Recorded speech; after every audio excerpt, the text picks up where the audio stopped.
അപ്പൊസ്തലനായ പൗലോസ് ഗലാത്യർക്ക് എഴുതിയ ലേഖനം അധ്യായം 3. ഹാ ബുദ്ധിയില്ലാത്ത ഗലാത്യരെ, യേശുക്രിസ്തു ക്രൂശിക്കപ്പെട്ടവനായി നിങ്ങളുടെ കണ്ണിനു മുമ്പിൽ വരച്ചു കിട്ടിയിരിക്കെ നിങ്ങളെ ക്ഷുദ്രം ചെയ്ത് മയക്കിയത് ആർ?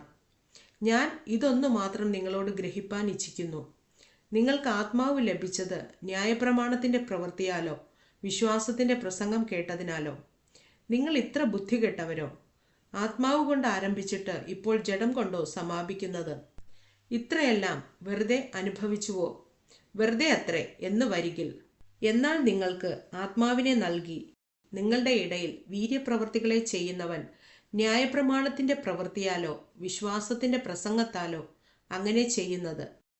അബ്രഹാം ദൈവത്തിൽ വിശ്വസിച്ചു, അതവന് നീതിയായി കണക്കിട്ടു എന്നുണ്ടല്ലോ. അതുകൊണ്ട് വിശ്വാസികൾ അത്രേ അബ്രഹാമിൻ്റെ മക്കളെന്നറിവിൻ.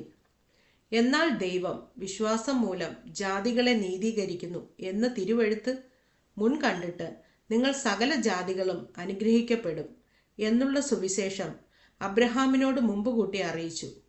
അങ്ങനെ വിശ്വാസികൾ വിശ്വാസിയായ അബ്രഹാമിനോട് കൂടെ അനുഗ്രഹിക്കപ്പെടുന്നു. എന്നാൽ ന്യായപ്രമാണത്തിൻ്റെ പ്രവൃത്തിയിൽ ആശ്രയിക്കുന്ന ഏവരും ശാപത്തിന് കീഴാകുന്നു. ന്യായപ്രമാണ പുസ്തകത്തിൽ എഴുതിയിരിക്കുന്നതൊക്കെയും ചെയ്യുവാൻ തക്കവണ്ണം അതിൽ നിലനിൽക്കാത്തവൻ എല്ലാം ശപിക്കപ്പെട്ടവനെന്ന് എഴുതിയിരിക്കുന്നുവല്ലോ. എന്നാൽ ന്യായപ്രമാണത്താൽ ആരും ദൈവസന്നിധിയിൽ നീതീകരിക്കപ്പെടുന്നില്ല എന്നത് സ്പഷ്ടം. നീതിമാൻ വിശ്വാസത്താൽ ജീവിക്കും എന്നല്ലോ ഉള്ളത്. ന്യായപ്രമാണത്തിനോ വിശ്വാസമല്ല ആധാരമായിരിക്കുന്നത്, അത് ചെയ്യുന്നവൻ അതിനാൽ ജീവിക്കും എന്നുണ്ടല്ലോ. മരത്തിന്മേൽ തൂങ്ങുന്നവനെല്ലാം ശപിക്കപ്പെട്ടവനെന്ന് എഴുതിയിരിക്കുന്നത് പോലെ ക്രിസ്തു നമുക്ക് വേണ്ടി ശാപമായി തീർന്നു. ന്യായപ്രമാണത്തിൻ്റെ ശാപത്തിൽ നിന്ന് നമ്മെ വിലയ്ക്ക് വാങ്ങി. അബ്രഹാമിൻ്റെ അനുഗ്രഹം ക്രിസ്തു യേശുവിൽ ജാതികൾക്ക് വരേണ്ടതിന് നാം ആത്മാവെന്ന വാഗ്ദത്ത വിഷയം വിശ്വാസത്താൽ പ്രാപിപ്പാൻ തന്നെ. സഹോദരന്മാരെ, ഞാൻ മനുഷ്യരുടെ ഇടയിൽ നടപ്പുള്ള ഒരു ദൃഷ്ടാന്തം പറയാം. ഒരു മനുഷ്യൻ്റെ നിയമം ആയാലും അതിന് ഉറപ്പ് വന്ന ശേഷം ആരും ദുർബലമാക്കുകയോ അതിനോട് വല്ലതും കൂട്ടിക്കൽപ്പിക്കുകയോ ചെയ്യുന്നില്ല. എന്നാൽ അബ്രഹാമിനും അവൻ്റെ സന്തതിക്കും വാഗ്ദത്തങ്ങൾ ലഭിച്ചു. സന്തതികൾക്കും എന്ന് അനേകരെ കുറിച്ചല്ല, നിന്റെ സന്തതിക്കും എന്ന് ഏകനെ കുറിച്ചത്രേ പറയുന്നത്, അത് ക്രിസ്തു തന്നെ. ഞാൻ പറയുന്നതിൻ്റെ താല്പര്യമോ, 430 ആണ്ട് കഴിഞ്ഞിട്ട് ഉണ്ടായ ന്യായപ്രമാണം വാഗ്ദത്തത്തെ നീക്കുവാൻ തക്കവണ്ണം അത് ദൈവം മുമ്പുറപ്പാക്കിയ നിയമത്തെ ദുർബലമാക്കുന്നില്ല.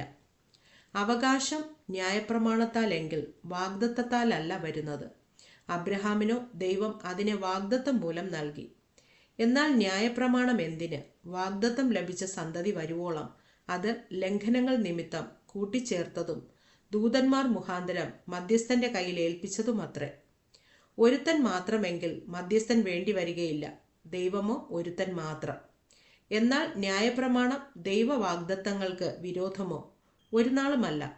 ജീവിപ്പിപ്പാൻ കഴിയുന്നൊരു ന്യായപ്രമാണം നൽകിയിരിക്കുന്നു എങ്കിൽ ന്യായപ്രമാണം വാസ്തവമായി നീതിക്ക് ആധാരമാകുമായിരുന്നു. എങ്കിലും വിശ്വസിക്കുന്നവർക്ക് വാഗ്ദത്തം യേശുക്രിസ്തുവിലെ വിശ്വാസത്താൽ ലഭിക്കേണ്ടതിന് തിരുവെഴുത്ത് എല്ലാവറ്റെയും പാപത്തിന് കീഴടച്ചു കളഞ്ഞു. വിശ്വാസം വരും മുമ്പേ നമ്മിൽ വെളിപ്പെടുവാനിരുന്ന വിശ്വാസത്തിനായിക്കൊണ്ട് ന്യായപ്രമാണത്തിന് കീഴിൽ അടച്ചു സൂക്ഷിച്ചിരുന്നു. അങ്ങനെ നാം വിശ്വാസത്താൽ നീതീകരിക്കപ്പെടേണ്ടതിന് ന്യായപ്രമാണം ക്രിസ്തുവിൻ്റെ അടുക്കലേക്ക് നടത്തുവാൻ നമുക്ക് ശിശുപാലകനായി ഭവിച്ചു. വിശ്വാസം വന്ന ശേഷമോ നാം ഇനി ശിശുപാലകന്റെ കീഴിലല്ല. ക്രിസ്തു യേശുവിലെ വിശ്വാസത്താൽ നിങ്ങളെല്ലാവരും ദൈവത്തിൻ്റെ മക്കളാകുന്നു. ക്രിസ്തുവിനോട് ചേരുവാൻ സ്നാനമേറ്റിരിക്കുന്ന നിങ്ങളെല്ലാവരും ക്രിസ്തുവിനെ ധരിച്ചിരിക്കുന്നു. അതിൽ യഹൂദനും യവനനും എന്നില്ല, ദാസനും സ്വതന്ത്രനും എന്നില്ല, ആണും പെണ്ണും എന്നുമില്ല. നിങ്ങളെല്ലാവരും ക്രിസ്തു യേശുവിൽ ഒന്നത്രേ. ക്രിസ്തുവിനുള്ളവർ എങ്കിലോ നിങ്ങൾ അബ്രഹാമിൻ്റെ സന്തതിയും വാഗ്ദത്ത പ്രകാരം അവകാശികളും ആകുന്നു.